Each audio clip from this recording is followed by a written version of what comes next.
Hi guys, welcome back to my channel TechR, and in this video I am going to tell you about system.out.println and system.out.print type of statements which are used most frequently in any program of Java programming language.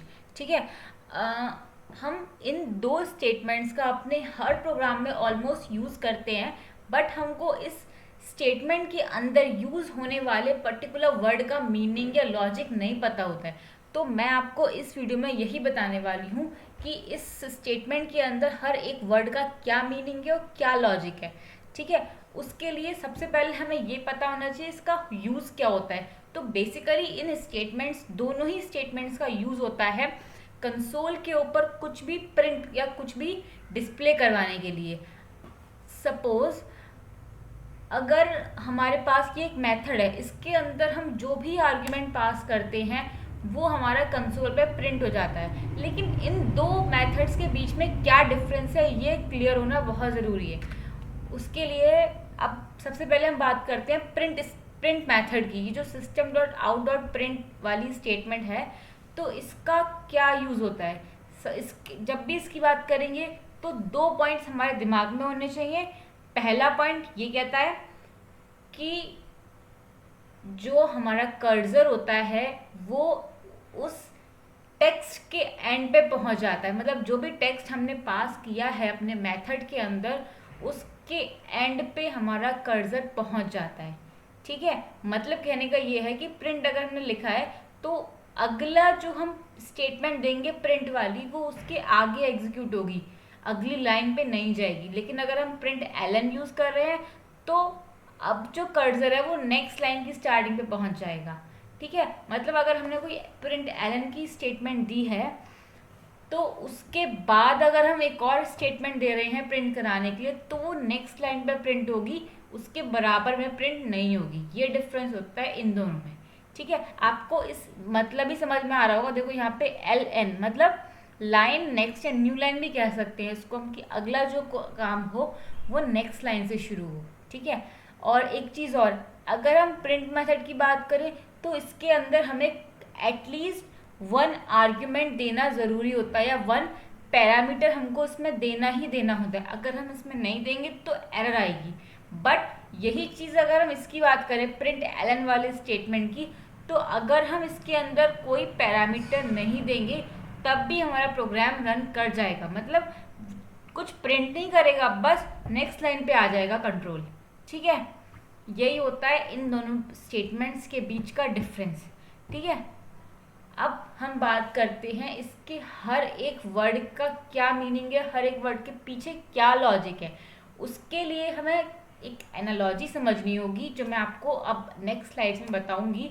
और वो जो analogy है, हालांकि वो बहुत complicated है समझना, but अगर आप ध्यान से सुनोगे या समझोगे तो वो आपको समझ में आ जाएगी। हालांकि पहली बार में अगर आप वीडियो देखोगे तो आपको समझ में नहीं आएगी।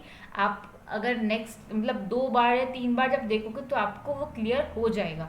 ठीक है, अब वो एनालॉजी क्या है आप ध्यान से सुनिएगा मैं क्या बोल रही हूँ। एनालॉजी ये कहती है कि अगर हमारे पास कोई एक फाइनल क्लास है, मैं क्या बोल रही हूँ, अगर हमारे पास कोई एक फाइनल क्लास है और उसके अंदर हमने एक इस इंस्टेंस दिया हुआ है, वो क्या है यहाँ पे, वो इंस्टेंस यहाँ पे स्मॉल बी है। मतलब एक फाइनल क्लास है उसके अंदर हमने एक इंस्टेंस दिया है स्मॉल बी, और वो जो इंस्टेंस है वो इस ए का नहीं है, इस ए वाली क्लास का इंस्टेंस या ऑब्जेक्ट नहीं है, ये बी क्लास का ऑब्जेक्ट है।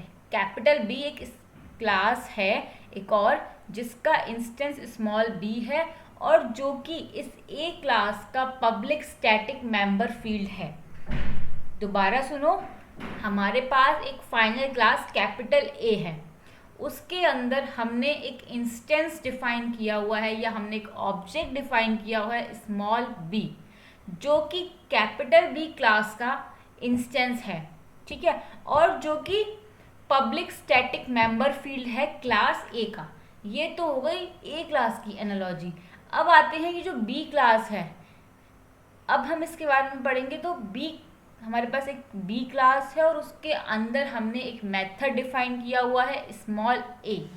ठीक है, और अगर हमें इस ए मेथड को एक्सेस करना है तो यूजुअली हम किसी भी प्रोग्राम में क्या करते हैं, अपना ऑब्जेक्ट नेम देते हैं, डॉट लगाते हैं और मेथड नेम देते हैं, मतलब object name dot method name, उससे हम अपने किसी भी मेथड को एक्सेस कर सकते हैं। बट यहाँ पे हम नहीं कर पाएंगे ऐसे। क्यों? क्योंकि हमारा जो ये बी है ना, जो कैपिटल बी वाली क्लास है, ये हमने एक फाइनल क्लास ए के अंदर डिफाइन करी हुई है। तो उस केस में हम, अगर हमें इस मेथड को एक्सेस करना है स्मॉल ए वाले, तो हम कैसे करेंगे? हम ये फाइनल क्लास लेंगे पहले, कैपिटल ए, फिर डॉट ऑपरेटर यूज़ करेंगे, उसके बाद हम ये ऑब्जेक्ट लेंगे स्मॉल बी, और उसके बाद हम अपना मेथड यूज़ करेंगे। कहने का मतलब ये है, पहले हम अपने मेथड तक पहुंचने के लिए ऑब्जेक्ट का यूज़ करते थे बस, ठीक है। लेकिन यहाँ पे क्योंकि वो जो हमारा ऑब्जेक्ट है उसकी जो क्लास है वो हमने किसी दूसरी फाइनल क्लास के अंदर डिफाइन की हुई है, इसीलिए हम उस फाइनल क्लास की हेल्प से उस मेथड को एक्सेस करेंगे। मतलब फाइनल क्लास लिखेंगे हम पहले कैपिटल ए, मतलब पहले हम ये फाइनल क्लास लिखेंगे, उसके बाद हम ये ऑब्जेक्ट लिखेंगे, उसके बाद अपना मेथड लिखेंगे। ये होगा लॉजिक जो हमने इसमें यूज़ किया है। अब हम कोई क्लास बना रहे हैं, हमें ए मेथड को यूज़ करना है, तो हमने क्या किया, फाइनल क्लास ए ली, उसके बाद अपना ऑब्जेक्ट लिया, उसके बाद अपना मेथड लिया। तो ये होता है, ये थी हमारी एनालॉजी कि हम किस तरीके से एनालॉजी लगाएंगे। अब बात करते हैं अपने जिसके बारे में हमें बात करनी है। तो देखो, वहाँ पे जो हमारी कैपिटल ए फाइनल क्लास थी, यहाँ पे वो क्या है, यहाँ पे ये जो सिस्टम क्लास है ना, ये हमारी फाइनल क्लास है, ठीक है। और इसके अंदर हमने एक ऑब्जेक्ट डिफाइन किया हुआ है जो कि प्रिंट स्ट्रीम क्लास का है। वहाँ पे किसका था, वहाँ पे कैपिटल बी क्लास का इंस्टेंस लिया था जिसका नाम था स्मॉल बी। अब यहाँ पे वो जो स्मॉल बी है वो हमारा आउट हो गया, और जो कैपिटल बी था वो हो गई हमारी प्रिंट स्ट्रीम क्लास, ठीक है। सो और इस प्रिंट स्ट्रीम क्लास के अंदर हमारा एक मेथड है प्रिंट एलन। अब हमें इसे एक्सेस करना है। यूजुअली हम क्या करते, अगर हम यूजुअली एक्सेस करते तो हम क्या करते, आउट लिखते, क्योंकि आउट इंस्टेंस है, ऑब्जेक्ट है, और डॉट लगा के प्रिंट एलन हम लिख देते। बट ये एक फाइनल क्लास के अंदर डिफाइन कर रखा है, तो हम किसकी हेल्प से यूज़ करेंगे, इसकी हेल्प से। तो system dot out dot print Elon, यही लॉजिक होता है इसका, system dot out dot print Elon का, जो हम हर प्रोग्राम में ऑलमोस्ट यूज़ करते हैं। सो आई होप आपको समझ आया होगा कि इसका क्या यूज़ है। अगर नहीं आया है, आई कैन अंडरस्टैंड कि आपको नहीं आया होगा, क्योंकि मुझे भी नहीं आया था जब मैंने स्टडी किया था। आप इस वीडियो को 2 बार देखो, 3 बार देखो, 4 बार देखो, 5वीं बार में अगर आपको ना समझ में आए तो आप मुझे कमेंट करना, बट जहाँ तक मुझे पता है आपको आ जाएगा, ठीक है। अब बात करते हैं उसके डिस्क्रिप्शन की।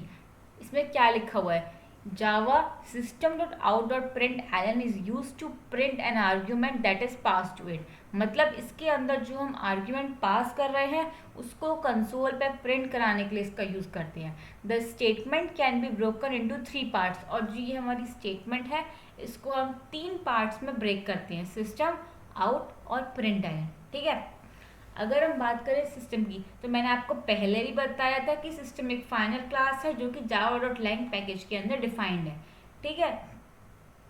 अगर आउट की बात करें तो मैंने आपको वहाँ भी बताया था कि आउट क्या है, प्रिंट स्ट्रीम क्लास का एक इंस्टेंस है, और जो कि पब्लिक स्टैटिक मेंबर फील्ड है सिस्टम क्लास का। यही यहाँ पे लिखा हुआ है कि public static member field of system class. और प्रिंट एलन की बात करें तो प्रिंट एलन एक मेथड है जो कि प्रिंट स्ट्रीम क्लास के अंदर डिफाइन है, ठीक है। सो यही यूज़ था हमारे system dot out dot print Elon statement का, ठीक है। So that's all about print statement of Java programming language. Hope you like my video and don't forget to like, share and subscribe my video. Thank you.